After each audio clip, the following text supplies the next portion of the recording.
देखिए last class में हम लोगों ने डिस्कस किया था इंसुलेटर करस्पॉन्डिंग, ठीक है, कि टाइप्स ऑफ इंसुलेटर। फिर हमने बताया था कि इंसुलेटर की ज़रूरत क्यों पड़ी। फिर उसके बाद हमने ये डिस्कस किया था कि जो इंसुलेटर लगाते हैं उसके बाद भी क्या क्या डिसएडवांटेजेस होते हैं और फिर उनको कैसे मतलब किसकी कौन से मेथड की हेल्प से हम उनको रिड्यूस करते हैं, ठीक है, और कौन मोर इफ़ेक्टिव मेथड है। मेथड भी 3 मेथड बताए थे कि 3 मेथड की हेल्प से जो है स्ट्रिंग एफिशिएंसी को इम्प्रूव किया जा सकता है और उसमें भी प्रैक्टिकली सबसे फिजिबल मेथड कौन सा है, ठीक है, क्लियर। तो आज हम और फिर हमने बताया था वो पूरा थ्योरेटिकल पोर्शन ही हो गया था, नहीं, फिर मटेरियल कौन कौन सा यूज़ होता है वो सब, क्योंकि वो जो होता है जनरली एसएससी जेई और एई के करस्पॉन्डिंग क्वेश्चन आते हैं। और आफ्टर जो बीटेक भी कर रहे हैं तो बीटेक में भी जो बच्चे हैं या डिप्लोमा में हैं तो वो जो क्वेश्चन कैसे कैसे लिखना चाहिए वो सब हमने इसी वजह से बता दिया था कि थोड़ा डिटेलिंग हो जाए, बच्चे जान भी जाएँ, ठीक है।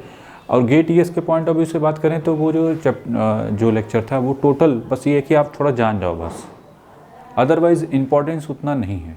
कभी कभार क्वेश्चन आ सकता है, ठीक है, वो भी टाइप्स में पूछ सकता है, मटेरियल टू शायद ही कभी पूछे कि कौन सा यूज़ होता है, लेकिन एसएससी जेईई में वहाँ पे पूछा जाता है, तो दैट्स वाई वो सब चीज़ें हमने उसी हिसाब से बता दी थी, ठीक है। अब हम इसमें डिस्कस करना चाहते हैं ये जो पोर्शन है ये न्यूमेरिकल पॉइंट ऑफ व्यू से बहुत इंपॉर्टेंट है, ठीक है, कि जैसे जेई में भी तो आता है, गेट में भी आता है, गेट और ईएस और आपका एई में लेवल में तो ये बहुत ज़्यादा पूछा जाता है, ठीक है। तो दैट्स वाई ये जो हम बताने जा रहे हैं फार्मूला, ठीक है, थोड़ा बहुत एसएससी जेईई वालों के लिए थोड़ा बहुत जान जाओ बस, ज़्यादा डीपली जाने की ज़रूरत नहीं है, मतलब स्पेशली न्यूमेरिकल के पॉइंट ऑफ व्यू से बात करें तो बता देंगे कौन से किस पोर्शन पे आपको पॉइंट करना है। अदरवाइज़ ये गेट और ईएस और एई के करस्पॉन्डिंग ज़्यादा इंपॉर्टेंट है।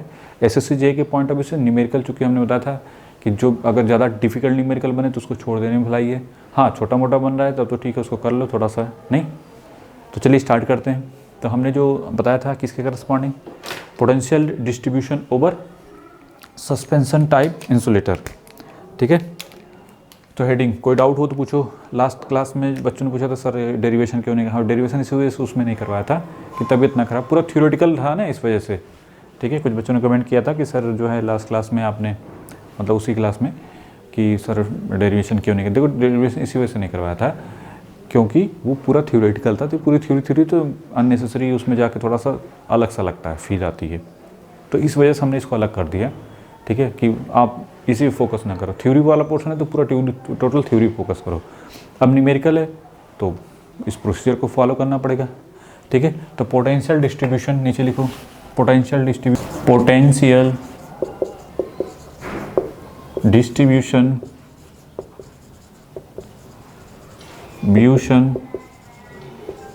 ओवर सस्पेंशन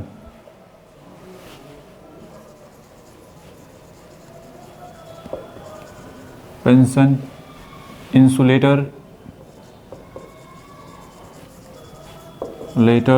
स्ट्रिंग,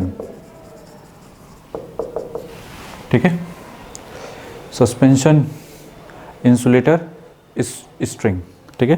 तो जैसा हमने बताया था, ठीक है,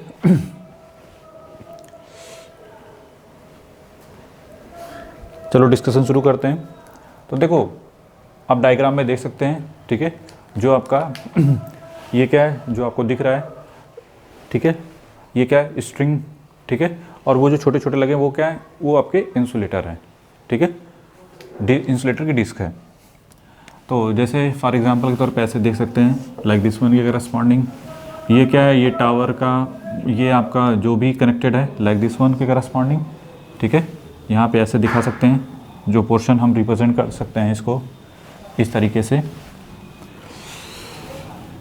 कि ये जो आपका स्ट्रिंग लाइक दिस वन जो बनता है ऐसा ही है, देखो कुछ इस टाइप का ऐसे दिखा सकते हैं, नहीं ये दिस वन, ये फिर ये कुछ इस टाइप का, फिर इसके बाद फिर कुछ डिस्टेंस, हल्का सा डिस्टेंस पे फिर क्या होगा लाइक दिस वन और ये दिस वन, ठीक है, इस तरीके का, ठीक है।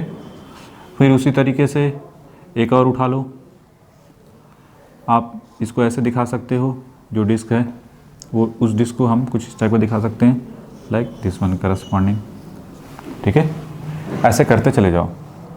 तो अभी हम एग्जांपल के तौर पे हम केवल 3 डिस्क को कंसिडर कर रहे हैं, तो ये बताइए यहाँ से यहाँ तक का वोल्टेज कितना है, दैट इज़ V1, और यहाँ से यहाँ तक का वोल्टेज V2, और यहाँ से यहाँ तक का वोल्टेज कितना है V3। ठीक है, यहाँ तक तो कोई डाउट नहीं कि ऐसे तो कैसे।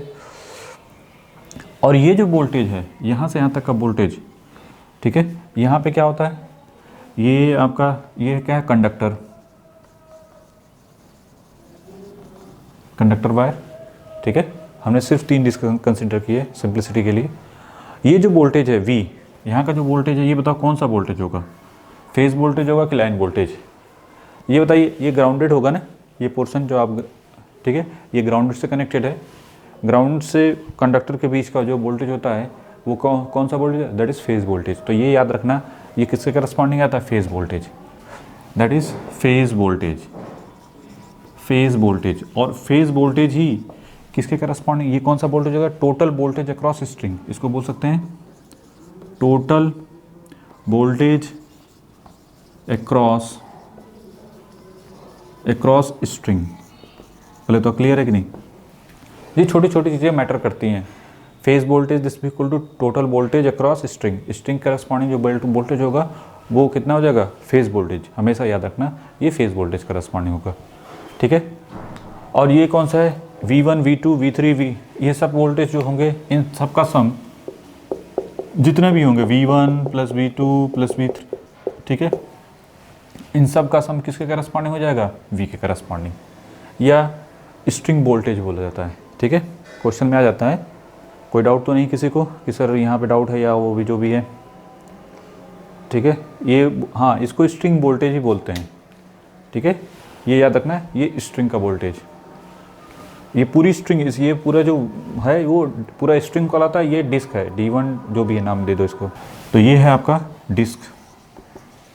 ठीक है, ये क्या है, डिस्क। देखो क्वेश्चन राइज होता है कि अगर मान लीजिए वोल्टेज करस्पॉन्डिंग कुछ वोल्टेज दे देगा, बोल देगा नंबर ऑफ डिस्क की कितनी रिक्वायरमेंट होगी।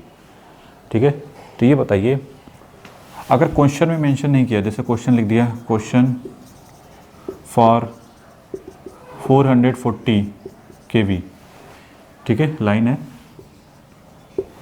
हाउ मेनी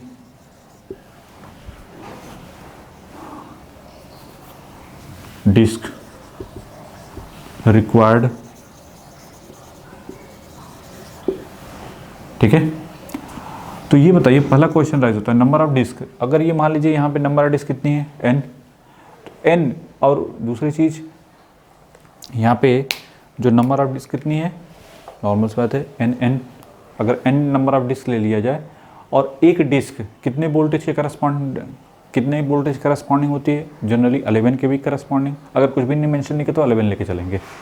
ठीक है, तो अगर अपने से मेंशन कर देंगे नहीं, हमने डिज़ाइन, हमारे जो डिस्क हम ले रहे हैं वो कितने वोल्टेज की, इतने वोल्टेज की, तब तो आपकी मजबूरी हो जाएगी। ये ऐसे देख लो, अगर एक 11 का है तो अगर यहाँ से यहाँ तक कितने n है, तो n into 11 this equal to यहाँ के वोल्टेज करस्पॉन्डिंग नहीं, तो n इंटू voltage across disc, voltage across disc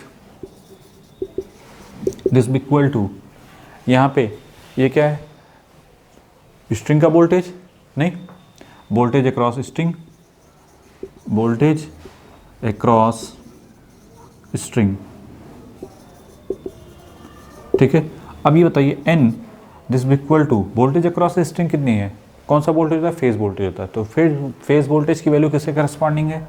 अब ये जो वोल्टेज दिया हुआ है यहाँ पे कोई मेंशन नहीं किया हुआ है, तो इसका मतलब ये कौन सा वोल्टेज है, लाइन वोल्टेज। तो इसको पहले फेज वोल्टेज में कन्वर्ट करोगे, तो फेज वोल्टेज में जब कन्वर्ट करेंगे तो क्या लिखें, VPH कितना हो जाएगा, 440 divide by √3।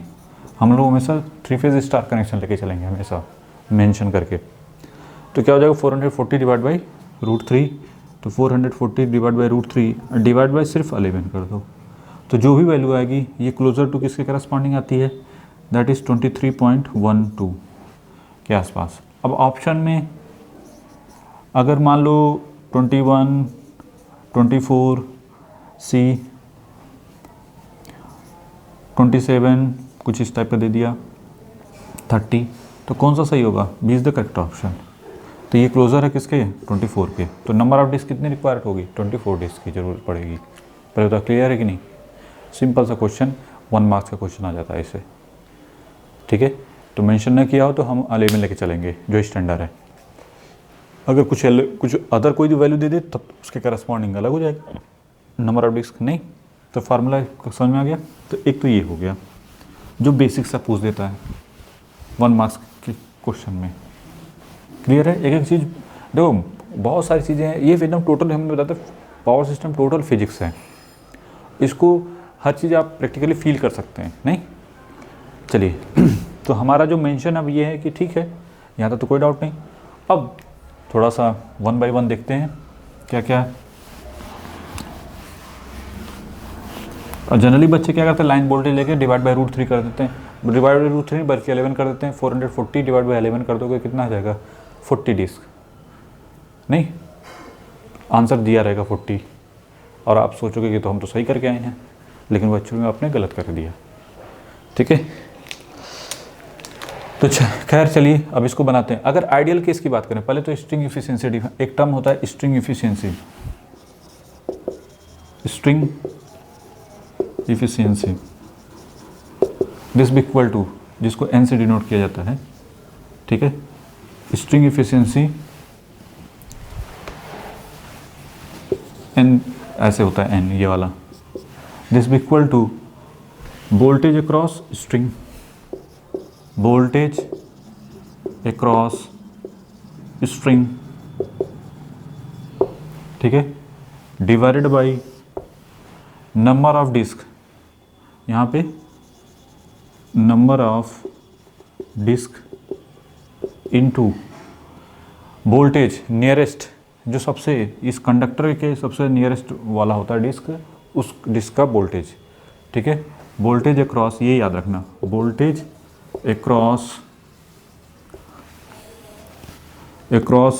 Disc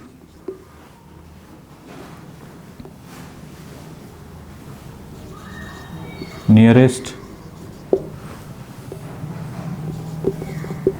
to the conductor,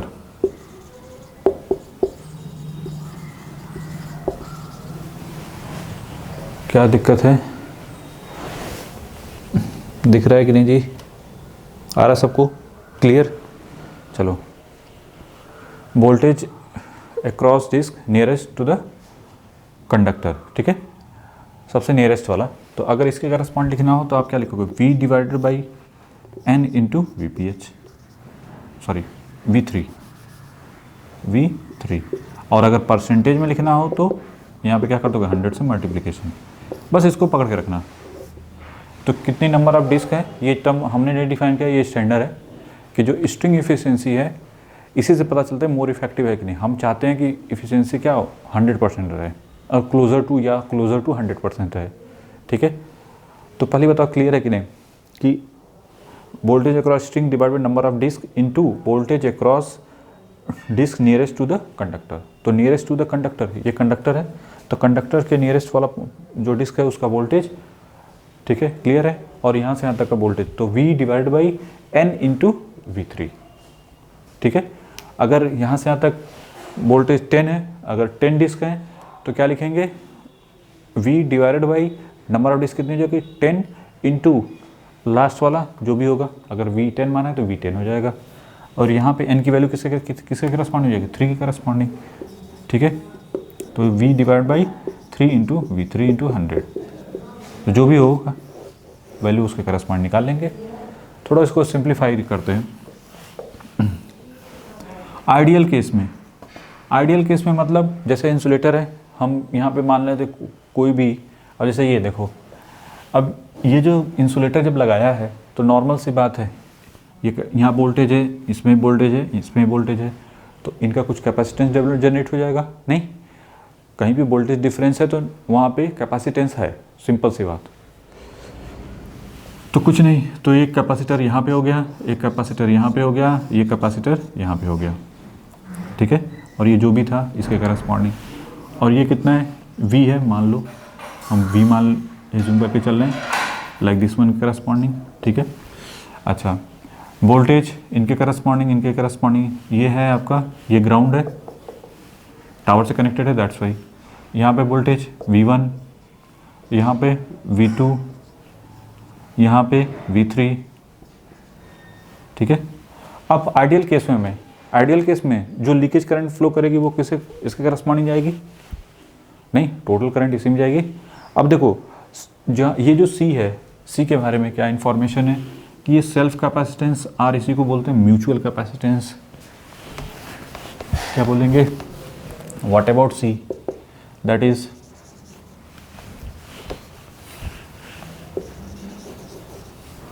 self capacitance R, mutual capacitance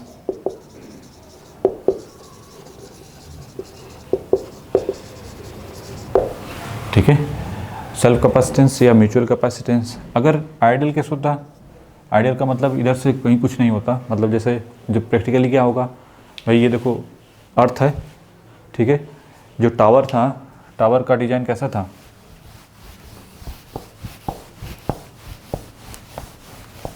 भाई टावर आपका ग्राफ देखो ऐसे ही था ना कुछ, और यहाँ पे आपका ये स्ट्रिंग था, ये जो ये ऐसे बनाते जाओ, ये स्ट्रिंग है।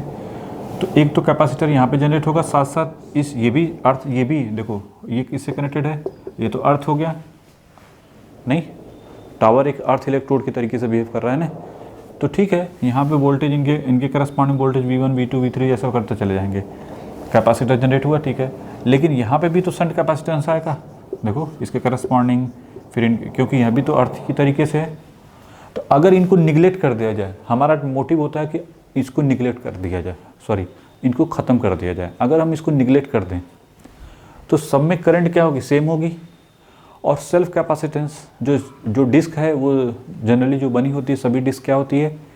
सेम मटेरियल की होती है। तो नॉर्मल सी बात है, जब सेम मटेरियल तो जो भी कैपेसिटर भी आएगा वो सबका रेजिस्टेंस की बात है, रेजिस्टेंस भी सबका सेम मिलेगा। सेम इंसुलेटर है, सब नंबर साइज है सब कुछ सेम है, तो कैपेसिटेंस भी क्या मिलेगा? इनका जितने भी डिस्क हैं उनका क्या मिलेगा? सेम मिलेगा। सेल्फ कैपेसिटेंस या जिसको बोल सकते हैं म्यूचुअल कैपेसिटेंस। दूसरी बात, यहाँ से अब यहाँ पे इनके बीच जैसे बताया, यहाँ पे क्या होगा? Shunt capacitance. यहाँ पे क्या होगा? प्रैक्टिकली शंट कैपेसिटेंस जनरेट होगा। लेकिन अगर शंट कैपेसिटेंस को निगलेक्ट करते हैं तो क्या होगा? देखते हैं। अगर शंट कैपेसिटेंस को निगलेक्ट कर दें, जैसे हमने उसमें बनाया नहीं है, तो उस केस में V1, V2, V3 सेम होंगे। क्यों? क्योंकि I इंटू ओम ZC क्या होगा? सेम होगा। देखो यहाँ पे वोल्टेज जो होगा V this equal to I into ZC की वैल्यू क्या आएगी? 1/j⍵c। सब में क्या होगी? सेम होगी, ठीक है। तो जब सब में सेम होगी, क्योंकि ओमेगा की वैल्यू तो ठीक है सेम है, C की वैल्यू भी क्या है? सेम है, तो वोल्टेज भी क्या मिलेंगे? सबके सेम मिलेंगे। तो उस केस में स्ट्रिंग एफिशिएंसी क्या मिलेगी? 100%। कैसे? देखो V डिवाइडेड बाई क्या हो जाएगा? Number of disc 3। V3 की वैल्यू क्या लिखेंगे? देखो V की वैल्यू है V1 plus V2 plus V3। अब तीनों की वैल्यू सेम है तो 3 टाइम्स V3, तो V3 की वैल्यू क्या होगी? V/3, तो ये हो जाएगा V/3, तो ये 1 हो गया। तो 100%, नहीं ये कितना हो गया? 100% एफिशिएंसी। n की वैल्यू 1 हो गई तो 100% एफिशिएंसी मिलेगी। हम चाहते हैं कि स्ट्रिंग एफिशिएंसी जो है, यहाँ पे जो भी एफिशिएंसी वर्ड यूज़ करें वो स्ट्रिंग एफिशिएंसी है, ठीक है। तो स्ट्रिंग एफिशिएंसी क्या होनी चाहिए? हम चाहते हैं क्लोजर टू 100% हो, मतलब क्लोजर टू 1 हो, ठीक है। मतलब हम 100% एफिशिएंसी चाहते हैं। लेकिन अब बात करते हैं प्रैक्टिकली, तो हम, ठीक है, पहले तो क्लियर है कि नहीं, बनाना चाहते हैं कि स्ट्रिंग एफिशिएंसी कितना? 100%। ये जो भी हमने बताया, ये किसके करस्पॉन्डिंग बताया? AC transmission line corresponding. ये जो है पावर जो भी है, ये हमने किसके बात की है? AC corresponding. In case of DC क्या होगा? इन केस ऑफ डीसी में एफिशिएंसी क्या मिलेगी? 100%। क्यों? बताने की जरूरत है क्या? No current flow in the disc. कोई करंट फ्लो करेगी क्या डिस्क में? नहीं। देखो ये जो कैपेसिटर है डीसी, अगर ये टावर जो है डीसी करंट फ्लो कर रही है, तो वहाँ पे स्ट्रिंग एफिशिएंसी कितनी मिलेगी? 100%, ठीक है। नो करंट फ्लो, नीचे लिख लो, no current flow in disc. जब डिस्क में कोई करंट ही फ्लो नहीं करेगी तो दैट्स वाई क्या मिलेगा हमको, स्टिंग एफिशिएंसी क्या मिलेगी हमको 100%। ठीक है, क्लियर है भाई। जब आप लोग डीसी की बात करते हैं, डीसी करंट जब स्टडी स्टेट पे, तो अगर कैपेसिटर हो भी तो वो किसकी तरीके से बिहेव करता है, ओपन सर्किट की तरीके से ना, तो दैट्स वाई इसमें कोई करंट फ्लो नहीं करेगी, तो स्टिंग एफिशिएंसी हमको क्या मिलती है 100%। इन केस ऑफ किस टावर की बात कर रहे हैं, जब किसकी बात कर रहे हैं हम लोग, जब इन केस ऑफ डीसी में, ठीक है, अगर डीसी पावर फ्लो करा रहे हैं तो। खैर यहाँ तो कोई डाउट नहीं। चलिए अब बात करना चाह रहे हैं किसके corresponding, practical case. Practical case corresponding क्या होगा, ऐसे करते चले जाओ। अब बताइए यहाँ पे क्या होगा, इनके बीच अर्थ और इंसुलेटर के बीच में क्या होगा, शंट कैपेसिटेंस आएगा, और शंट कैपेसिटेंस को बना दिया लाइक दिस वन। ये भी क्या होगा, करीब करीब सभी क्या होंगे, सेम होंगे, लाइक दिस वन, और यहाँ पे भी लाइक दिस वन करस्पॉन्डिंग। ठीक है, इसका नाम दे दिया C1 C1 C1। ठीक है, यहाँ तो कोई डाउट नहीं कि ऐसा तो कैसे। तो C1 क्या है, C1 is the shunt capacitance. ठीक है, और एक टर्म K से define, K this equal to C1 by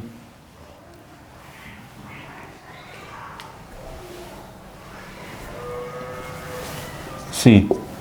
C1 का मतलब shunt capacitance divided by C। ये क्या है, सेल्फ, आर इसी क्या बोलते हैं, म्यूचुअल, दैट इज सीधे सेल्फ ही लिख दो, कोई दिक्कत नहीं, सेल्फ कैपेसिटेंस। कोई डाउट हो तो पूछो जल्दी से कि सर नहीं समझ में आया हो या जो भी है। ठीक है,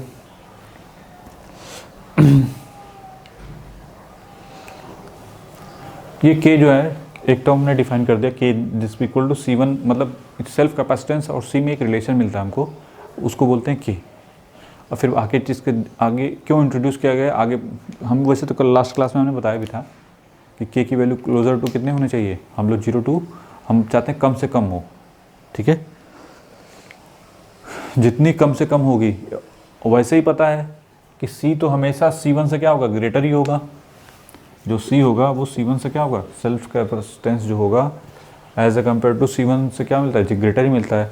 तो जो इसका रेशियो है, हम चाहते हैं K की वैल्यू क्लोजर टू कितना हो, कम से कम आए, नहीं, जितनी कम से कम आएगी उतना ही फ़ायदा होगा। देखो कैसे, वो अभी पता चलेगा, टेंशन मतलब फिलहाल इतना तो ठीक है कि हमने डिफाइन कर दिया कि लाइक दिस वन करस्पॉन्डिंग। अब ये बताइए, अब आते हैं स्टेप बाय स्टेप जो हमारी मतलब की चीज़ है। अब बताइए इधर से जो करंट जा रही थी, ठीक है, इसमें मान लो I1, इसमें लीकेज करंट शंट में जो करंट जा रही है लाइक दिस वन, इसमें कैपिटल I2, तो इसमें स्मॉल I2, और इधर से कैपिटल I3 करस्पॉन्डिंग। ठीक है, बनाना चाहो तो ऐसे लिख दो, नहीं तो अदरवाइज इट इज़ रहने दो, कोई दिक्कत नहीं। ठीक है, ये तो समझ में आ गया होगा। अब इसको हटा दें। देखो एकदम चीज़ दिखनी चाहिए, हमेशा कुछ भी पढ़ो तो वो लगे कि हाँ, और कि कभी कन्फ्यूज़न हो तो उसको आप अपने से भी रिजॉल्व करो, ये नहीं कि सर ने बताया था या जो भी है। हमारा मोटिव है कि आप अपने ऊपरी हिस्से का ज़्यादा से ज़्यादा इस्तेमाल करो। ठीक है, और वो तभी इस्तेमाल होगा जब चीज़ें जल्दी समझ, जब वो पूरी आपको डिटेल में समझ में आएंगी। नहीं, इसी वजह से कहते हैं कि एक एक चीज़ लिखना चाहिए। हम इसलिए स्लो पढ़ा रहे हैं एकदम कि पकड़ के रखो, छोड़ना नहीं है। कोई डाउट हो तुरंत क्वेरीज में लिखो कि सर ये चीज़ नहीं समझ में आई, वो चीज़ नहीं समझ में आई। ठीक है, हाँ ये है कंडक्टर। गुड सर, ये क्या चीज़ है, ये कंडक्टर है। खैर वैसे पूछना नहीं चाहिए था, कोई दिक्कत नहीं। ठीक है, ये कंडक्टर वाला है वायर। ठीक है, कंडक्टर वाला वायर है। ठीक है, चलिए अब शुरू करते हैं। वोल्टेज ये V1 है, ये V2 है, ये V3 है, और हमने बताया सेल्फ कैपेसिटेंस जो है C, जो पहले डिस्क का दूसरे डिस्क का सभी डिस्क का क्या है, सेम यूनिफॉर्मली है, मतलब सबका सेम है। और शंट कैपेसिटेंस ये भी अर्थ के करस्पॉन्डिंग, ये देखो अर्थ से है, ये भी अर्थ से है। ठीक है, चलो क्लियर हो गया ना ये चीज़। आते हैं, तो ये बताइए अगर KCL अप्लाई करें, KCL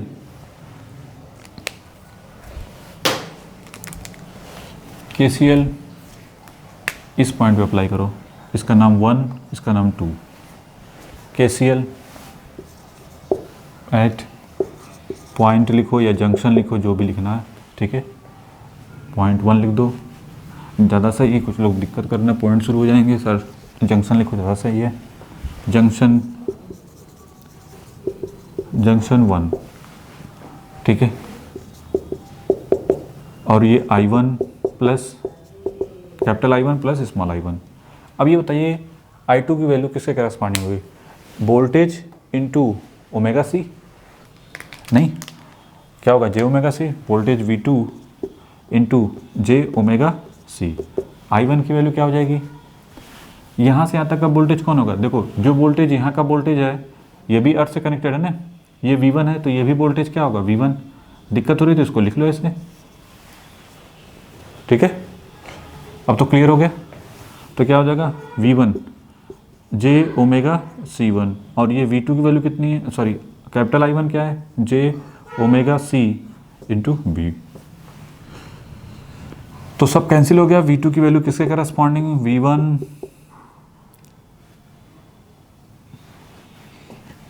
दिक्कत हो रही है तो एक स्टेप खा जाओ तो दिक्कत हो जाती है और ज़्यादा। देखो V2 की value V2 C this equal to V1 C1। C1 की वैल्यू ऐसे पहले इट इज़ रहने देते हैं, नहीं तो कुछ लोगों को लगेगा सर एक स्टेप खा गए। तो V1 by C1 by C plus B1, और ये क्या है? K के बराबर, तो K 1 plus K this equal to V1। तो V2 और V1 में एक रिलेशन मिल गया, 1 प्लस K इंटू V1, एक रिलेशन मिल गया। इसको कहीं रख दो, V2 this equal to 1 plus K into V1, ठीक है।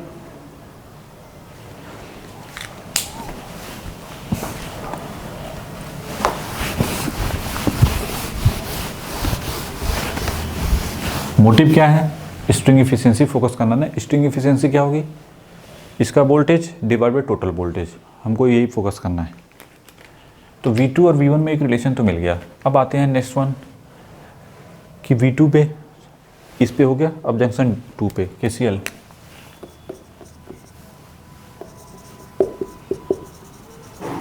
Eight junction 2। ये पूरा ये जो तरीका बता रहे हैं प्रोसीजर, चाहे बीटेक का हो, चाहे गेट का हो, चाहे ये कोई भी एग्ज़ाम का सब्जेक्टिव वे में कैसे लिखना चाहिए, तरीका पूरा ये फॉलो करना, ठीक है। आँख बंद करके दूसरा कुछ भी नहीं, इसलिए डिटेल में करवाना, शॉर्टकट में कुछ भी नहीं करवा रहे हैं, ठीक है। I3 दिस इक्वल टू किसके करस्पॉन्डिंग हो जाएगा? I2 प्लस I3 की वैल्यू क्या होगी? J omega C into V3 this equal to j omega C1। ये क्या है? देखो यहाँ का जो वोल्टेज होगा, देखो ये वोल्टेज, दिस वोल्टेज और दिस वोल्टेज का सम होगा ना। यहाँ का वोल्टेज जो होगा, अगर KVL बनाओगे तो this voltage plus this voltage का सम होगा, ये वाला। तो इसका वोल्टेज इसके C1 के करस्पॉन्डिंग यहाँ से 2 से इस ग्राउंड के रिस्पेक्ट में जो वोल्टेज आएगा, this one plus this one, मतलब यहाँ पे जे ओमेगा C1 ये हो जाएगा V1 प्लस V2। बस ये point to be noted, otherwise कुछ भी नहीं है। फिर जे ओमेगा C और I2, यहाँ का वोल्टेज किसके करस्पॉन्डिंग है? V2 corresponding. तो बस यहाँ पे क्या हो जाएगा? V2, ठीक है।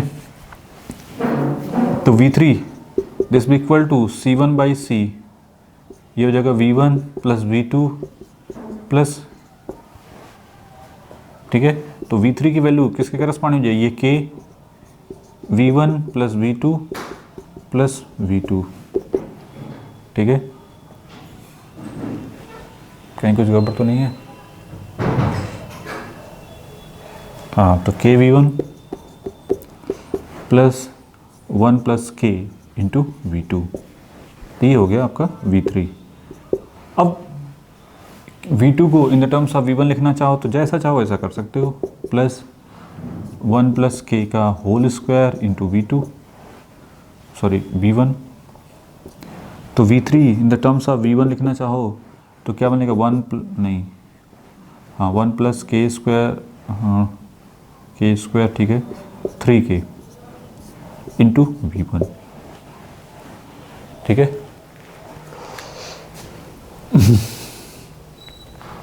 बोलो, किसी का डाउट हो तो पूछो बोले जल्दी से।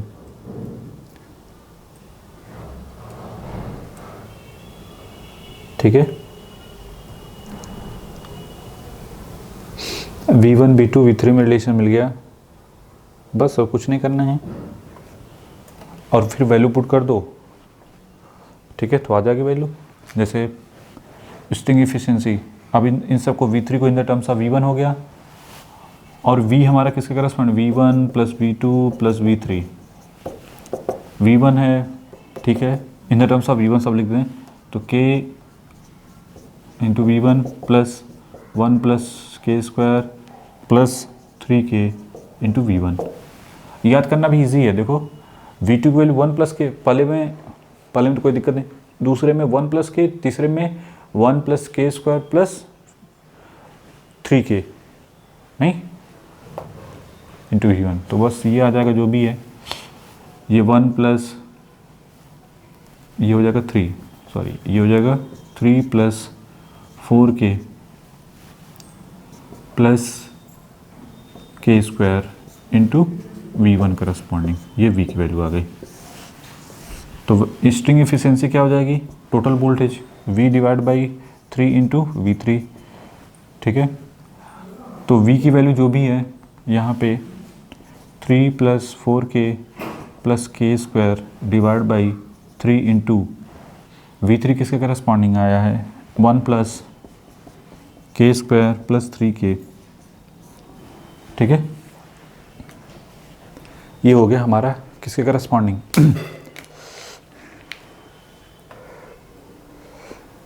अब एक रिलेशन है, कभी कोई क्वेश्चन ऑब्जेक्टिव में आ जाता है कि which one is the greater, कौन सा वोल्टेज हमेशा ग्रेटर होगा। रिलेशन जो होगा, अगर आइडियल केस नहीं है, आइडियल में तो तीनों को वोल्टेज, सभी डिस्क के करस्पॉन्डिंग वोल्टेज सेम होगा, लेकिन इन case of practically, but practical में क्या ऐसा होगा, नहीं, ये वोल्टेज ग्रेटर होगा, ये वाला ज़्यादा ग्रेटर होगा इससे, फिर इससे, मतलब ऐसा रिलेशन आता है। कोई वैल्यू ले लो, जैसे हमने बताया ना V3 is greater than V2 is greater than V1।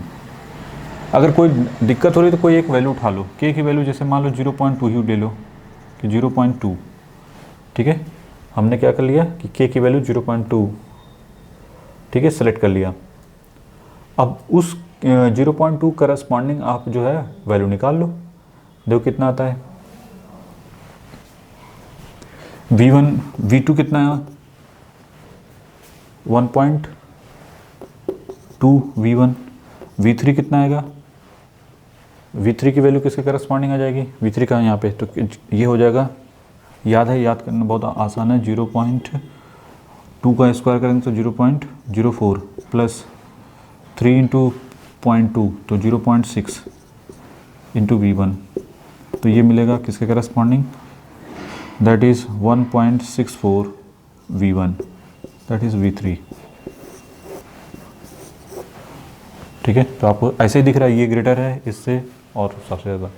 तो ये छोटी छोटी चीज़ें हैं जो कि बहुत सारी चीज़ें हैं जो कि आपको, हमने बताया ये टोटल फिजिक्स है, क्वेश्चन कहीं से बना है, कुछ रटने की ज़रूरत नहीं है ज़्यादातर, केवल यहाँ पे सिर्फ आपका स्ट्रिंग इफिशिएंसी का फार्मूला रटने की ज़रूरत है, अदरवाइज़ कुछ भी रटने की ज़रूरत नहीं, सब अपने से निकाल सकते हैं। नहीं, हमने बताया K की वैल्यू हमेशा लेस देन 1 ही होगी, क्यों, ऐसे भी देख सकते हैं, ये जो होगा हमेशा ग्रेटर होगा इससे, ये वाला हमेशा इससे ग्रेटर होगा, तो ऐसे देख सकते हैं। और हम लोग प्रैक्टिकली इसको K की वैल्यू क्लोजर टू, हम 0 पॉइंट जो है फिजिबली, जो हम क्रॉस आर्म के बारे में बताया था कल क्लास में, तो वो बताया था कि 0.1 रखना चाहते हैं, मतलब इतना तक फिजिबल हमारे लिए है अभी तक, ठीक है, उससे ज़्यादा कम नहीं कर सकते, ठीक है। क्यों नहीं कम कर सकते, वो भी बता दिया था कि अगर ज़्यादा बढ़ाएंगे तो फिर मैकेनिकल स्ट्रेंथ और दुनिया भर की सब चीज़ों पे हमको फोकस करना पड़ जाएगा, जो कि बहुत कॉस्टली पड़ जाएगा फिर, ठीक है।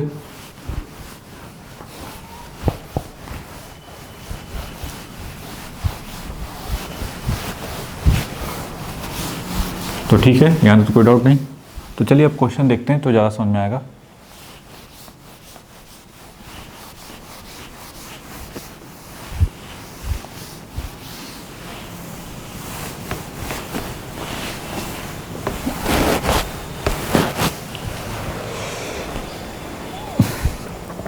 चलिए स्क्रीन पे देखो question.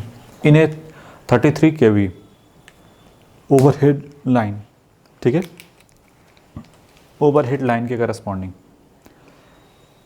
There are 3 units in the string of insulator, ठीक है, क्वेश्चन यही है ना। इन a 33 kV overhead line there are 3 unit in the insulator. If the capacitor between each insulator pin and earth is 11% of the self capacitance of each insulator, ठीक है, find distribution of the voltage over 3 insulator and second one है string efficiency। तो पहला target question corresponding 3 insulator है, ठीक है, यही बोला ना, 33 ओवरहेड लाइन है। तो पहले बताओ वोल्टेज अक्रॉस स्ट्रिंग। अब यहाँ पे तो वोल्टेज अक्रॉस पहले तो ऐसे बना दोगे, 3 दिखा दिया, ये आपका कंडक्टर है और ये आपका लाइक दिस वन, ये टावर, यहाँ पे C1, यहाँ पे C1, ठीक है, ये C1, ये C1, ये C, यहाँ का वोल्टेज V1, V2 और ये V3।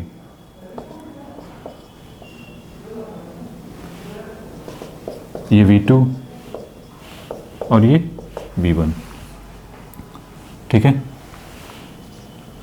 देखो स्टार्टिंग में सीखते समय क्या करो, ये थोड़ा सा प्रैक्टिस मस्त है। और ये जो है स्ट्रिंग वोल्टेज बनाते जाओ, करते जाओगे तो थोड़ा सा याद हो जाते चीज़ें, और क्या, ठीक है, फिर एग्ज़ाम में दिक्कत नहीं होती। अब देखो क्वेश्चन में फिर से पढ़ो, पहले तो जो बोला था उसके करस्पॉन्डिंग बना दिया। अब क्वेश्चन को स्टेप बाय स्टेप रीड करते जाओ और करते जाओ। बोला इन 33 kV ओवरहेड लाइन, तो ओवरहेड लाइन मतलब वही आपकी जो कंडक्टर करस्पॉन्डिंग। तो ओवरहेड लाइन का जो वोल्टेज दिया 33 kV, यहाँ पे मेंशन नहीं किया कि वो लाइन वोल्टेज है कि फेज़ वोल्टेज है। तो अपनी तरफ से ज़बरदस्ती उसको फेज़ वोल्टेज नहीं मानेंगे, क्या बोलेंगे, उसको कंसिडर क्या करेंगे, लाइन वोल्टेज। तो फेज़ वोल्टेज क्या होगा, /√3। तो फेज़ वोल्टेज या इसी को क्या बोलते हैं, ठीक है, ये बोला ना ओवरहेड लाइन। तो पहले लिखो phase voltage, phase voltage VPH that is VL/√3 कितना है, 33/3 kV। पहले तो क्लियर है कि नहीं, ठीक है। हाँ, मैग्नीट्यूड ही कंसिडर किया जाता है, टेंशन मतलब, ठीक है। अच्छा, फिर क्या बोला है, if capacitance between each insulator pin and earth is 11 of self capacitance, ठीक है। तो ये बताइए जो K की वैल्यू दी हुई है, K this equal to shunt capacitance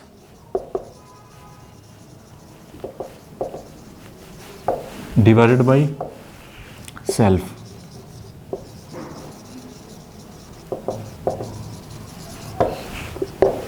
ये 0.11।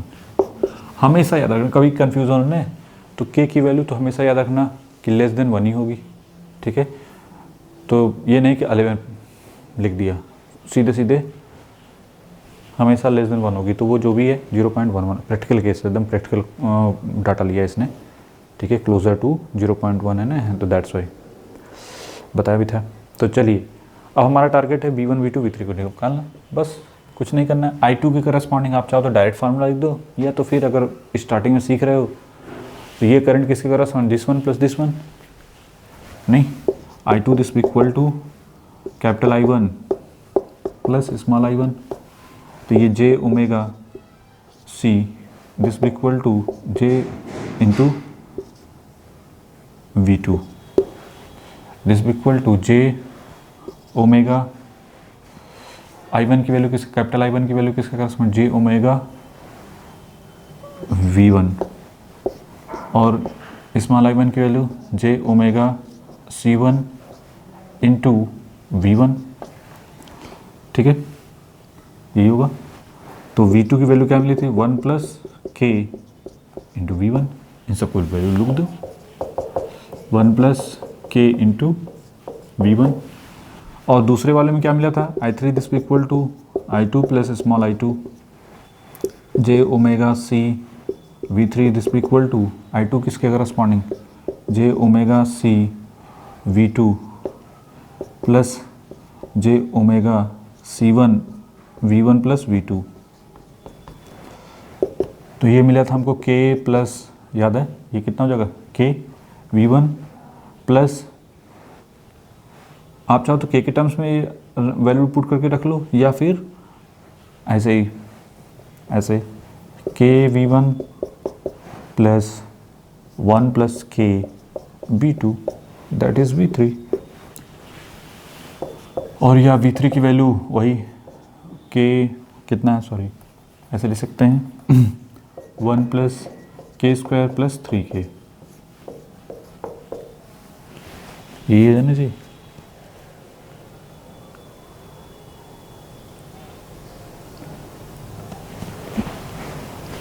ठीक है, अब इसमें वैल्यू पुट कर दो, बात खत्म।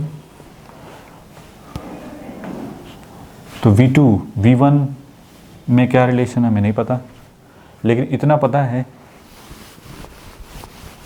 V1 V2 में रिलेशन तो पता है, लेकिन ये जो V था V1 plus V2 plus V3 था, ये पता है हमको कि 33/√3 kV में है। याद रखना सब kV में आएगा वोल्टेज।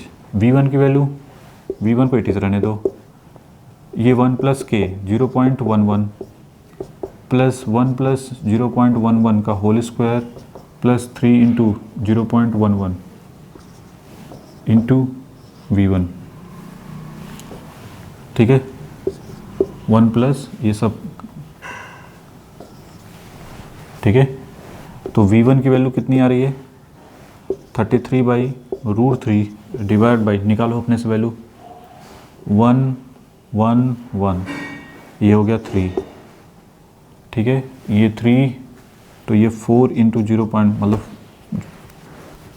ये हो जाएगा 4 प्लस 0.121, ये 33 divide by √3 whole divide by 3 plus 1 और 2 प्लस 4 6 और ये 5, ठीक है, और ये हो जाएगा 3, सॉरी ये 1 पॉइंट आएगा ना जी 1.21, नहीं सही है, एक सेकेंड ये गड़बड़ हमने कर दिया है 0.1 नहीं 0.0121, तो ये मिलेगा 1 2 4 प्लस 1 5 और ये 4.3 पॉइंट समथिंग, ठीक है। ये वैल्यू करके कितना आ रहा है जी, निकालो अपने से।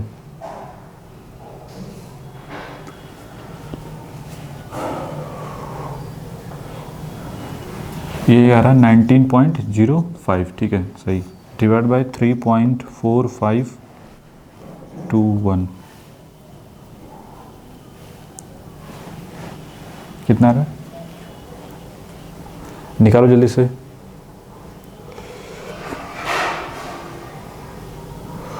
क्लोजर टू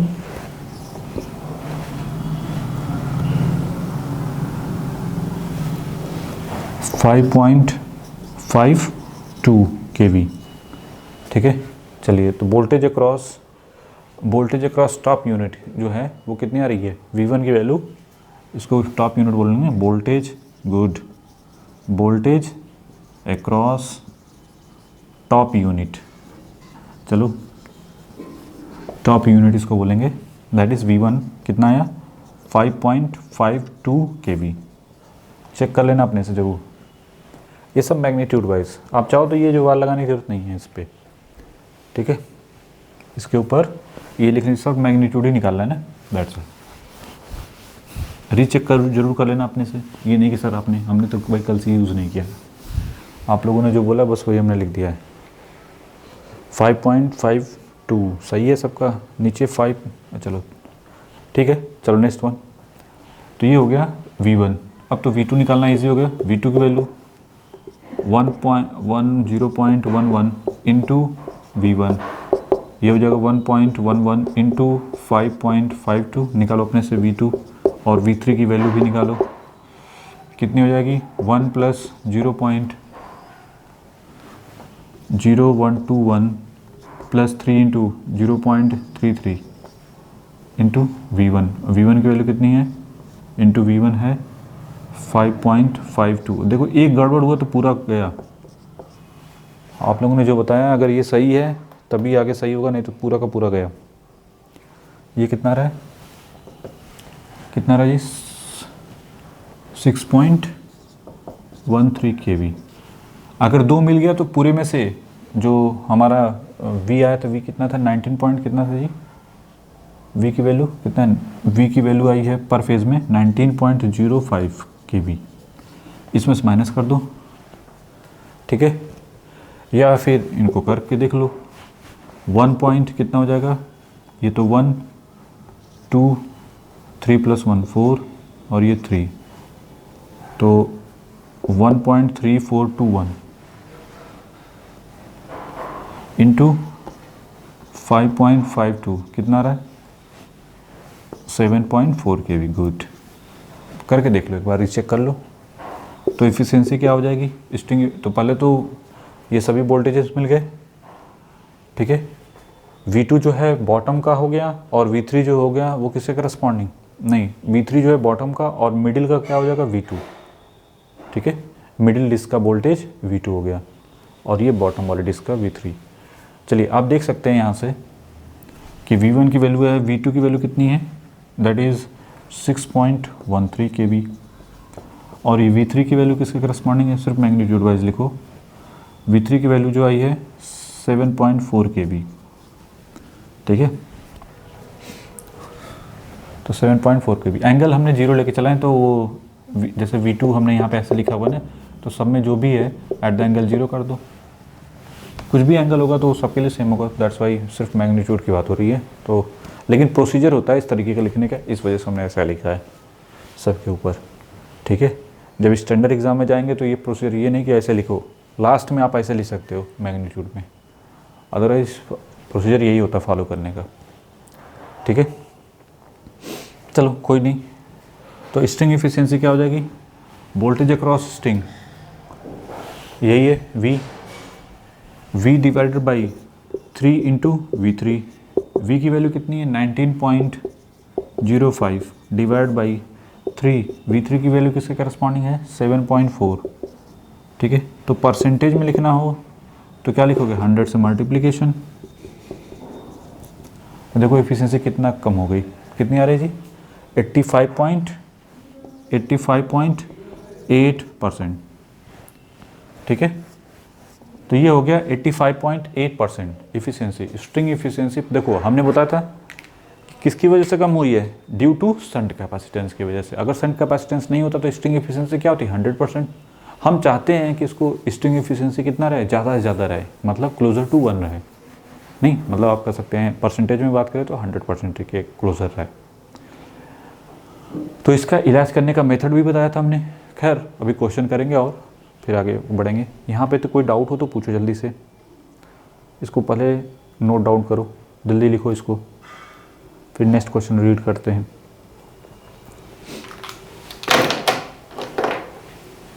बनाओ जल्दी से, सिंपल है। अब समझ में आ रहा होगा क्यों ऑब्जेक्टिव में है इसका क्वेश्चन। अभी देखो ये टाइम लग रहा है, अभी लग रहा होगा सर टाइम लग रहा है इसमें, लेकिन जब आप करने लगोगे ना तो बहुत जल्दी याद हो जाता है। देखो जब नेक्स्ट क्वेश्चन को रीड करो। कोई भी चीज़ है ना स्टार्टिंग में सीखते समय क्या होता है थोड़ा सा लेंदी लगता है कि क्योंकि आप एक एक चीज़ पे गौर करते हो और फिर जब एक दो क्वेश्चन कर लेते हो तो आपको फार्मूला याद हो जाता है। जैसे अब नेक्स्ट क्वेश्चन में फार्मूला आपको ड्राइव करने की ज़रूरत नहीं है। अगर 3 का है तो फ्री का नंबर है, V2 की वैल्यू क्या होगी 1 प्लस के V1, V3 की वैल्यू क्या मिल रही थी 1 plus k square plus 3k into V1, नहीं ये रिलेशन मिला था। और in the terms of V2 क्या मिला था, in the terms of V1 V2 क्या मिला था k V1 ये मिला था ना, देखो याद है यहाँ पे V2 ये जो V3 का वोल्टेज आया था, V3 this equal to this plus this, मतलब V2 प्लस के टाइम्स V1 प्लस V2। तो हमको के V1 प्लस 1 प्लस के V2 मिला था, उसी से हमको V3 मिल गया। नहीं, उसी से मतलब जहाँ पे V2 था उसकी वैल्यू हमने 1 प्लस के V1 पुट कर दी तो हो गया। तो एक दो क्वेश्चन करने से क्या होता है, इसलिए कहते हैं थोड़ा सा प्रूफ करके, स्टार्टिंग में थोड़ा सा टाइम लो, कोई दिक्कत नहीं, लेकिन जब ये क्वेश्चन ऑब्जेक्टिव में आएगा तो तुरंत कर लोगे। नहीं, देखो नेक्स्ट क्वेश्चन है, देखो रीड करते हैं हम। ए 3-फेज ट्रांसमिशन लाइन, स्क्रीन पे आप देखो, ए 3-फेज transmission line is being supported by 3 disc insulator. ठीक है, इंसुलेटर चलो 3 डिस्क पे ही तो कोई दिक्कत नहीं, बनाने की जरूरत नहीं पड़ेगी diagram. The potential across top unit, अच्छा top unit that is near to the bottom. ठीक है, that is near to the bottom, कितना दिया हुआ है, दैट इज अच्छा near to the bottom and middle unit are 8 and 11 kV। ठीक है, तो नियर टू यहाँ पे near to the bottom, near to the tower, sorry near to the tower. ठीक है, यहाँ पे तो थोड़ा छोटा दिख रहा है। Across top unit, top unit के बारे में बोला है, वही बोला बॉटम कहाँ से, ये वर्ड कहाँ से है, that is near to the tower, tower के नियर में, ये टावर के नियर में ये वाला, इसकी बात कर रहे हैं। तो V1 की वैल्यू हमको देखो क्वेश्चन में ऐसा नहीं दिखेगा कि ऊपर नीचे, ऐसा नहीं लिखता कि फर्स्ट सेकंड थर्ड, तो कुछ इसलिए कहते हैं थोड़ा सा क्वेश्चन कर लेना चाहिए जिससे आपको ये पता हो कि मीनिंग क्या है। V1 की वैल्यू कितनी है 8, और किसके करस्पॉन्डिंग दिया हुआ है, मिडिल यूनिट V2 हमको दिया हुआ है 11 kV। ठीक है, ये भी kV, magnitude wise respectively. Calculate करना the ratio of capacitor between pin and earth. ठीक है, अच्छा के की वैल्यू हमको डिटरमाइन करना है ऑफ ईच यूनिट। ठीक है, द लाइन वोल्टेजेस, अच्छा लाइन वोल्टेजेस डिटरमाइन करने हैं। अच्छा गुड क्वेश्चन, यहाँ पे क्वेश्चन बहुत अच्छा बोला है। और फिर नेक्स्ट वन है स्ट्रिंग एफिशिएंसी, कोई दिक्कत नहीं। तो पहले बताओ फेज वोल्टेज मिल जाएगा तो लाइन वोल्टेज मिल जाएगा, नहीं अगर पहले हमको फेज वोल्टेज मिलना पड़ेगा तभी तो लाइन वोल्टेज लिखोगे, तो √3 टाइम्स VPH कर दोगे तो आपको लाइन वोल्टेज मिल जाएगा। तो पहला देखो डिस्क का जो वोल्टेज होगा, अब जो डिस्क का वोल्टेज है V1 V2 V3, देखो V1 plus V2 plus V3, V1 V2 पता है लेकिन V3 तो नहीं पता है। अगर ये पता चल जाता तो बात बन जाती। हाँ, K की वैल्यू क्या होगी, K की वैल्यू अब देखो सिर्फ इसी फार्मूले से आप निकाल लोगे, कैसे, V2 और V1 की हेल्प से। ये देखो formula, V2 this equal to 1 plus K into V1। Formula derive करने की जरूरत नहीं ना, कैसे, ये नहीं कि हर बार वही, अब आपको करना है तो कर लो। चलिए K की वैल्यू क्या हो जाएगी, V2 दिस इक्वल टू ऐसे V1 प्लस के V1, तो K की वैल्यू क्या मिलेगी, V2 minus V1 divide by V1। इस सब मैग्नीट्यूड में पुट करना। V2 की वैल्यू वैसे मैग्नीट्यूड ही हमने लिखा है, 11 माइनस 8 डिवाइड बाई 8 कितना आएगा जी, 11 minus 8 that is 3 divide by 8, तो ये हो जाएगा 30 डिवाइड बाई 8, तो 0. पहले तो 3/8, K की वैल्यू 3/8। ठीक है, कितना आ जाएगा जी, 0.3, तो ये हो गया 6 डिवाइडेड बाई 8, 7 और 5, तो ये K की वैल्यू आ गई, दैट इज 0.378, सॉरी 5 है ये, 1 मिस्टेक पूरा गया, फ्री का नंबर। एक तो क्वेश्चन ऐसे आ गया, दूसरा क्वेश्चन क्या आ सकता है, दूसरा आ क्या सकता है, एक तो आ गया हुआ है। ठीक है, नेक्स्ट पूछा है, क्या पूछा है, जब हमको K मिल गया तो हमको जो क्या चाहिए था V, तो पर फेज वोल्टेज, स्ट्रिंग का वोल्टेज जो अगर नहीं मिल जाए तो स्ट्रिंग में वोल्टेज में √3 से मल्टीप्लिकेशन कर दो, क्योंकि अगर मेंशन यहाँ पे देखो मेंशन नहीं किया है कि स्टार एक डेल्टा जो भी लाइन है, तो हम वहाँ पे क्या कंसीडर करके चलेंगे, स्टार वाली जनरलाइज वे में।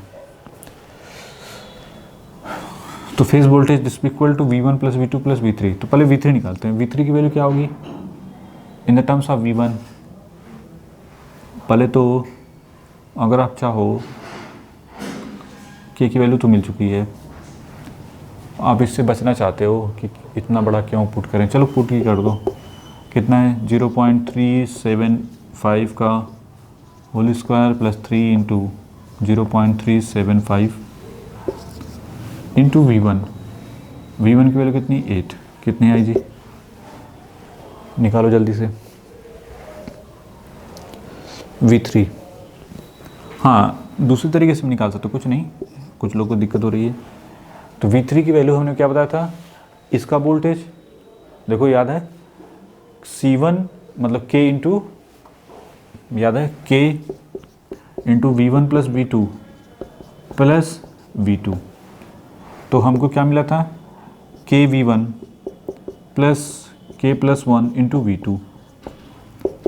तो K की वैल्यू V1 की वैल्यू किसके करस्पॉन्डिंग है 8 प्लस K की वैल्यू कितनी, सॉरी K की वैल्यू तो हमको पता ही है, यहाँ से पुट कर सकते हैं K की वैल्यू 0.375, V1 की वैल्यू कितनी 8। यहाँ से भी कौन सा इजी पड़ रहा है जी, मल्टीप्लिकेशन तो करना पड़ेगा बस। यहाँ पे एक 1.375 इंटू V2 की वैल्यू कितनी है दैट इज़ 11। ठीक है, बस एक ही फ़ायदा मिलेगा थोड़ा सा। ठीक है,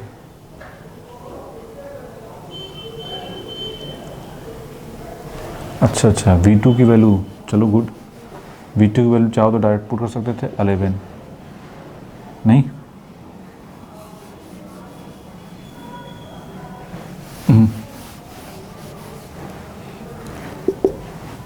यहाँ से क्या मिलेगा K into V1 plus 1 plus K into V2। तो 0.375, V1 की वैल्यू 11, नहीं V1 की वैल्यू कितनी 8 प्लस 1.375 इंटू V2 की वैल्यू कितनी है, V2 है 11, बस।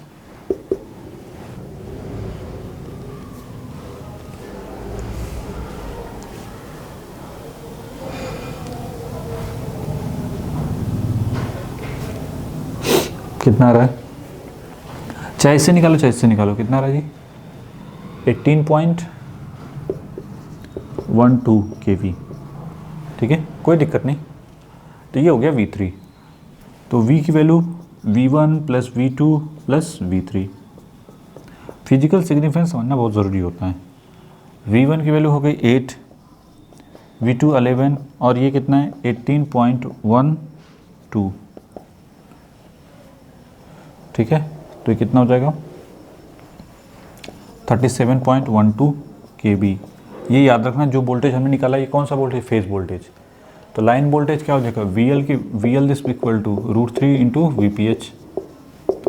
तो √3 इंटू 37.12 kV। ये कितना आ रहा है, कितना आ रहा है जी निकालो जैसे 64.28 kV। इसकी वैल्यू बताया था ना 1.732, वैल्यू पुट कर दो। ठीक है, तो ये हो गया हमारा लाइन वोल्टेज और फेज वोल्टेज और K की वैल्यू। यही था कि लाइन वोल्टेज डिटरमाइन करना है और K की वैल्यू डिटरमाइन करना है। Now next one, string efficiency. Voltage across string divide by number of disc into nearest conductor corresponding disc का वोल्टेज V3। तो V divide by 3 into V3। कभी कभी फार्मूला भी लिख लेना चाहिए कि माइंड में बैठ जाता है ना बार बार लिखने से स्टार्टिंग। चलो टोटल वोल्टेज कितना है, ये वाला मत पुट करना यहाँ पे, वो वाला 37 फेज वोल्टेज हमेशा याद रखना। स्ट्रिंग का वोल्टेज जो है 37.12 डिवाइडेड बाय V3 कितना है 3 इंटू कितना है जी करके देखो 12। काफ़ी कम हो जाएगी इस इफ़िशियंसी इसकी। तो कितनी आ रही है? 68.28% की, बहुत कम आ रही है नहीं? मतलब जो है आइडियल से तो बहुत ही कम आ रही है, 68.2428। तो ये जो है क्लियर हुआ कि नहीं हुआ? जल्दी बनाओ इसको। इन सब में देखो, अभी देखो दो हमने क्वेश्चन किया है तो 2-3 चीज़ों से हमसे निकल के आया कि maximum voltage across, important point यहाँ से बहुत सारी चीज़ें निकल के आप लिख सकते हैं, ठीक है।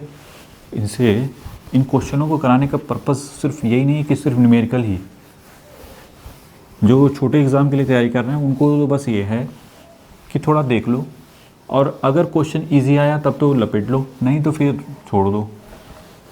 अभी तो फ़िलहाल इजी ही है, ज़्यादा टाइम टेकन वाला नहीं है। फार्मूला बस वहाँ पे ऐसी वैल्यू दी रहती है, कैलकुलेशन एक अलग चीज़ होती है। अगर कल से अलाउ है तब तो वो भी दिक्कत नहीं है, अगर कल से अलाउ नहीं है तो वैसे ऐसी वैल्यू देगा कि जो कैलकुलेशन आप इजी कर लो, ठीक है। 2-3 चीज़ें यहाँ पे निकल के आ रही हैं, इंपॉर्टेंट पॉइंट IMP कि आप देख रहे हैं कि maximum voltage appear across disc कहाँ पे हो रही है? नियरेस्ट टू द कंडक्टर, ठीक है। नीचे लिख लो फर्स्ट पॉइंट क्या निकल के आ रहा है, क्या लिख सकते हैं? द मैक्सिमम वोल्टेज, ये सब प्रैक्टिकल डाटा करस्पॉन्डिंग बात हो रही है, आइडियल केस नहीं, सिर्फ प्रैक्टिकल, जिसमें शंट कैपेसिटेंस को भी हमने कंसीडर किया है। अगर नहीं करेंगे तब तो तीनों का वोल्टेज सेम हो जाएगा, नहीं। मैक्सिमम वोल्टेज अपीयर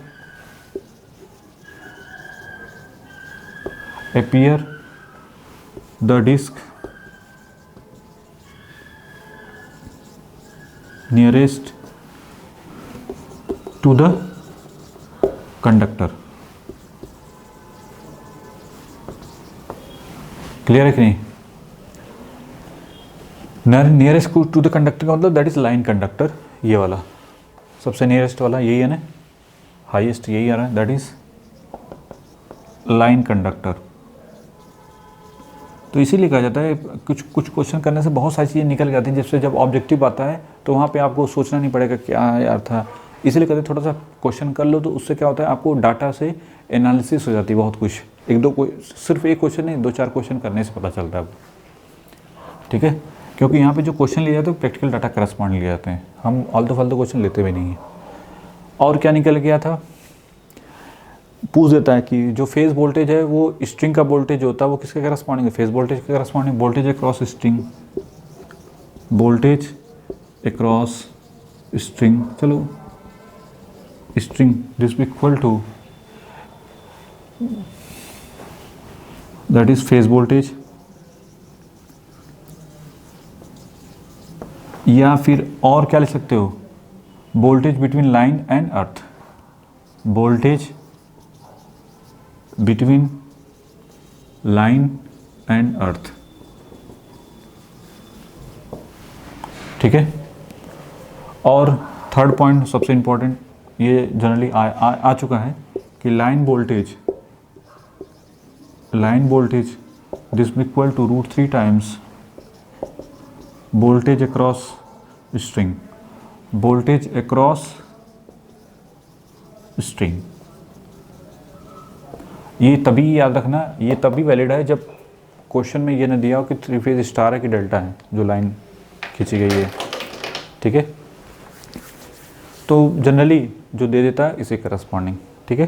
तो ये कुछ चीज़ें हमको निकल के ही अब तक हम लोगों ने जो पढ़ा, तो ये डाटा हमने डाटा से एनालिसिस कर ली। जो ऑब्जेक्टिव क्वेश्चन जो आता है, जो बोल रहे थे ना सर कि सर इतना बड़ा क्वेश्चन क्यों करें, देखिए क्वेश्चन कराने का पर्पज़ सिर्फ ये नहीं होता है कि उसको मैथमेटिकली, बहुत सारी चीज़ें उस प्रैक्टिकल डाटा से निकल के आती हैं और जो हमको आगे चल के बहुत हेल्प करती हैं, ठीक है। जैसे क्या क्या निकल के आया कि स्ट्रिंग इफिशिएंसी 100% आइडियल केस में कब हो सकती है, जब हम इसको क्या करें, अगर शंट को वाले को निगलेक्ट कर दें। खैर उसको ख़त्म करने का भी तरीका है, ठीक है। तो पहले देखा कि प्रैक्टिकल केस क्या होता है, तो उससे देखा कि प्रैक्टिकल केस में इफिशिएंसी क्या हो रही है, डिक्रीज़ कर रही है ना। आइडियल केस मतलब ये देखो, अभी जो हमने किया था क्वेश्चन प्रीवियस 68% आई थी, और हमने क्या देखा 2 क्वेश्चन से कि V3 जो है नियरेस्ट टू द कंडक्टर वाला जो डिस्क होगा उसका वोल्टेज वो हमेशा हायर होता है उसके प्रीवियस वाले, और प्रीवियस वाला उसके प्रीवियस वाले से हायर होगा। मतलब अगर ये 3 नहीं, अगर 10 भी हो तो लास्ट वाला जो होगा उसका वोल्टेज हायर होगा। ठीक है, और क्या निकाल के आया कि लाइन वोल्टेज और स्ट्रिंग का voltage, string voltage across string is equal to phase voltage. Question आ जाता है ऑब्जेक्टिव में कि voltage across string phase voltage होगा कि लाइन वोल्टेज क्या होता है। तो ये चीज़ें वहाँ से पता नहीं चलती, वो चीज़ें आपको करने से आपको थोड़ा होता है ना, अब जब आप थोड़ा 2-4 क्वेश्चन किए रहोगे तो पकड़ में आ जाएगा, नहीं तो फिर रटोगे। ठीक है, तो नेक्स्ट क्वेश्चन, तो यहाँ तो कोई डाउट नहीं, कोई डाउट हो तो पूछो जल्दी से।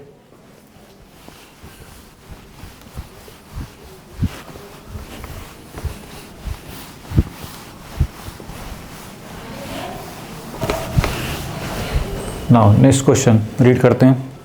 Each line of A 3-phase system is suspended by a string of 3 similar insulator. 3 similar insulator का कैपेसिटेंस, ठीक है। If the voltage across line until line unit is 17, मतलब लाइन यूनिट करस्पॉन्डिंग, मतलब इसके करस्पॉन्डिंग जो वोल्टेज है nearest to this one, V3 this equal to 17.5 kV। ठीक है, ये दिया हुआ 17.5 kV। ठीक है, calculate the line to neutral voltage, हमारा टारगेट क्या है, फेज वोल्टेज को determine. Assume that the shunt capacitance between each insulator and, अच्छा, capacitance between shunt each insulator and earth is 1/8। ठीक है, तो K की value C1/C this equal to 1/8, मतलब दैट इज 0.125। क्लियर, यहाँ तो कोई डाउट नहीं। फिर बोला है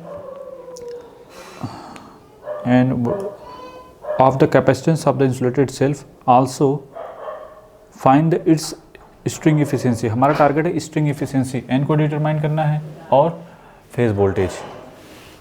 ठीक है, स्ट्रिंग का वोल्टेज डिटरमाइन करना है। कैसे निकालेंगे, देखिए पहली बात कि ये बहुत सिंपल सा क्वेश्चन, ज़्यादा कुछ है नहीं। देखो V2 और V3 की वैल्यू पता है, V2 की वैल्यू किसके करस्पॉन्डिंग है, V3 की वैल्यू किसके करस्पॉन्डिंग, हमको V3 पता है यहाँ पे। अब की बार V1 की वैल्यू निकाल सकते हैं V3 divide by 1 + k² + 3k से वैल्यू पुट कर दो बस। ये कितना है 17.3 डिवाइड बाई 1 + 0.125 का होल स्क्वायर प्लस 3 × 0.125। ठीक है, तो ये वैल्यू सॉल्व करके बताओ कितना आ रहा है, जल्दी से जल्दी बताओ। ठीक है, V3 this equal to, sorry V1 की वैल्यू, ठीक है 17.3 डिवाइड बाई कितना आ रहा है जी 1.39, हाँ 39 आएगा। ठीक है, तो कितना आ रहा है, दैट इज़ 12.59 किलो वोल्ट। ठीक है, सही है, नहीं सॉरी कितना रहा है 1 ये तो इतना तो नहीं है, ये कौन सा वोल्टेज बोला है जी 12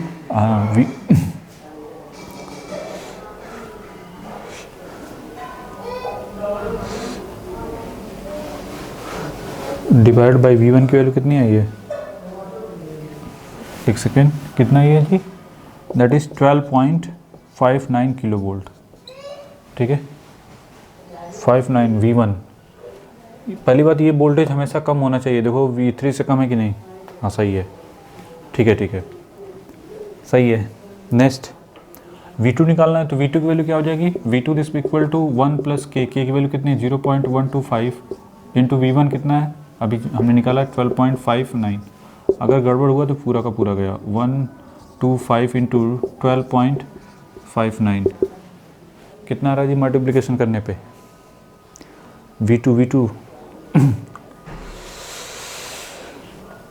V2 निकाल लो।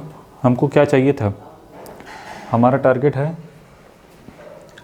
हाँ V1 निकाले, V2 की ज़रूरत नहीं है क्योंकि डायरेक्ट हम हमारा टारगेट है V1, V2 और V3, क्योंकि देखो पहले तो V निकालना है, V1 + V2 + V3, V1 मिल चुका है। ठीक है, इन टर्म्स ऑफ इसको डायरेक्ट लिख दो, क्या आ जाएगा V1 की वैल्यू V2 की वैल्यू 1 + k इंटू V1, ठीक है, और V3 की value 1 + k² + 3k into V1 corresponding. तो finally 3 + 4k plus k square into V1, तो 3 + 4 इंटू 0.125 प्लस 0.125 का होल स्क्वायर इंटू V1 की वैल्यू कितनी है, दैट इज़ 12 पॉइंट समथिंग।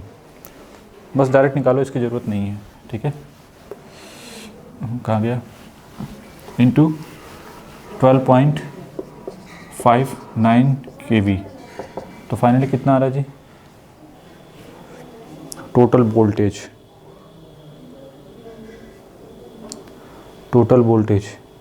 अच्छा, V2 की वैल्यू कितनी आ गई है, V2 की वैल्यू आ गई है 14.16। चलो ठीक है, कोई दिक्कत नहीं, जिसने निकाल लिया निकाल लो, कोई दिक्कत नहीं। तो V1, V2, V3 की वैल्यू पुट कर देते। V1 की वैल्यू थी, V3 की वैल्यू है, ये V2 की वैल्यू, इन तीनों की वैल्यू पुट करके भी निकाल सकते हो, कोई दिक्कत नहीं है। यहाँ से इसकी वैल्यू कितनी आ रही है, नियर अबाउट 44.25 kV। चलो सही है, देख लेते हैं, यहाँ से भी चेक कर लो। V1 की वैल्यू 12.59, V2 की वैल्यू 14.16 एंड सॉरी ये 17.5 kV, सब kV में ही है। देखो ऐड करके क्या 14.25 आ रहा है कि नहीं आ रहा है, या उसके क्लोज़र आ रहा है कि नहीं, ठीक है। स्ट्रिंग एफिशिएंसी क्या हो जाएगी, फार्मूला V डिवाइड बाई कितने हैं, 3 इंटू V3, तो V की वैल्यू किसके करस्पॉन्डिंग है, 44.25 divide by 3 into V3 this equal to 17.3, ठीक है। अगर 100 से मल्टीप्लिकेशन कर दोगे तो परसेंटेज में मिल जाएगा, ठीक है। तो ये कितना आ रहा है करके देखो, कितना आ रहा है, नियर अबाउट 84.28%, ठीक है, क्लियर। तो ये हो गया हमारा क्वेश्चन। कुछ क्वेश्चन अब नेक्स्ट क्लास में करवा देंगे, ठीक है। तो ये हो गया, कोई डाउट तो पूछो जल्दी से, ठीक है। नेक्स्ट क्वेश्चन में, नेक्स्ट वाले में, यहाँ तक कोई डाउट नहीं ना, किसी को डाउट हो तो पूछो जल्दी इस कमेंट में, सर नहीं समझ में आया, ठीक है।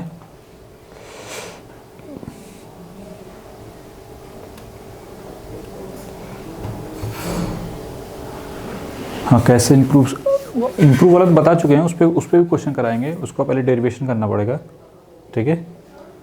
तो फिलहाल आज इतना ही, ठीक है। तो नेक्स्ट क्लास कल होगी, तो उसमें हम करवाएंगे,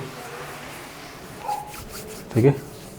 तो यहाँ तक किसी को डाउट हो, कोई चीज़ नहीं समझ में आए तो कमेंट में लिख दो, उसको नेक्स्ट वाले क्लास में हम उस डाउट को क्लियर कर देंगे, ठीक है। तो जो बच्चे बाद में भी देखेंगे वो मैं ये बता देता हूँ, वो आप कमेंट में लिख देना, कि जिससे ये ना रहे कि हाँ अगर कल के पहले हो जाएगा तो मैं उस कमेंट को रीड कर लेता हूँ एक दिन पहले, जस्ट स्टार्ट करने से पहले, कि आपकी जो भी जो बाद में बच्चे वॉच करते हैं, कि जिससे हम उसको रिजॉल्व करते हैं, ठीक है। तो ये तो क्लियर है, ठीक है, कैसे रिजॉल्व कर सकते हैं। अगर 2 वाला आ जाएगा तो सिंपल है, सर 2 वाला कैसे होगा, सिंपल सर, 2 वाले में तो क्या, 2 वाला तो और सिंपल है। जनरली ऑब्जेक्टिव में 3 का, तो मैक्सिमम 3 का ही आता है, 2 का 2 या 3 का ही आता है, ठीक है। 2 का मतलब 2 इंसुलेटर ले लिया, सिर्फ 2 ही कंसीडर किया कि कंडक्टर यहाँ पे लगा दिया, यहाँ पे कंडक्टर है, तो यहाँ पे क्या हो जाएगा, I2 की वैल्यू यहाँ तो एक ही बार में ख़त्म, I1 प्लस ये j omega C V2 this भी equal to j omega C1 into V1 j omega C V1। नहीं तो V2 की वैल्यू क्या, सिंपली वहीं से लिख सकते थे, 1 plus K into V1 corresponding. नहीं, स्ट्रिंग एफिशिएंसी क्या हो जाएगी, V डिवाइडेड बाई कितने, अगर 2 है, 2 डिस्क है ना, तो 2 इंटू V2, और V2 की value in the terms of V2 को इन द टर्म्स ऑफ, ये देखो V/2 इंटू V2, इतना तो सही हो गया। V जो है V1 प्लस V2 है, ठीक है। अगर V1 को भी V2 के टर्म्स में ला दें, नहीं V2 को या तो V2 को, दोनों को, या तो यहाँ से लिख लो V1 plus 1 plus K into V1, तो ये हो जाएगा 2 + k, टोटल वोल्टेज ये हो गया, ऊपर लिख दो तो 2 + k into V1 divide by 2, V2 की वैल्यू किसके करस्पॉन्डिंग है, 1 + k इंटू V1, तो ये मिलेगा 2 + k divide by 2 into 1 + k, ये हो जाएगा। डायरेक्ट ये फार्मूला आप याद कर सकते हो। अगर सिर्फ 2 डिस्क हैं तो उसका फार्मूला इस फार्मूले में वैल्यू पुट कर दो, काम खत्म। ठीक है, कर सकते हैं। अच्छा, इसको और अगर सिंप्लीफाई करना चाहते हो तो 1 + k, कोई फ़ायदा नहीं है, ज़बरदस्ती पूछ रहे हो। ठीक है, 1 + k इंटू 2, तो ये कितना हो जाएगा 1/2 प्लस 1/2 1 + k। तो आप ऐसे अगर याद करना था तो 0.5 प्लस 0.5 डिवाइड बाई 1 + k, थोड़ा k की वैल्यू कुछ ले लेते हैं, 0.1 ले लो एक। ठीक है, अगर 1 ले लेते हैं तो ये 0.5 प्लस 0.5 डिवाइड बाई 1.1, मतलब ये मिलेगा 0.5 प्लस 5 डिवाइड बाई 11। ठीक है, तो ये आ जाएगा 0.5 प्लस 5 डिवाइड बाई 11 का मतलब हो गया, अगर 50 कर दें तो 50/11 0.4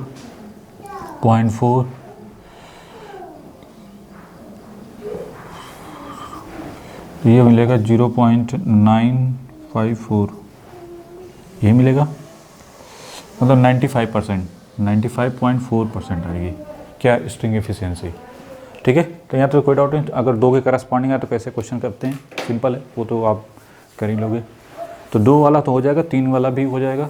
ठीक है, और ऑब्जेक्टिव क्वेश्चन फार्मूला बस याद रखो, ये जब 3 का आता है तो V2 की value 1 + k into V1, V3 की वैल्यू 1 + k² + 3k, फार्मूला याद है, डायरेक्ट वैल्यू पुट करो। ऑब्जेक्टिव में इस क्वेश्चन को सॉल्व किया जा सकता है, ऐसा नहीं कुछ है कि बहुत खतरनाक सा क्वेश्चन आ जाए। बहुत छोटी छोटी चीज़ें इसमें हैं, ये सब फ्री के नंबर होते हैं। ठीक है, ये एक ऐसा चैप्टर है जो कि फ्री का है, ये गलत नहीं होना चाहिए, कुछ भी हो जाए। ठीक है, चलो नेक्स्ट करते हैं, नेक्स्ट कल मिलते हैं हम लोग।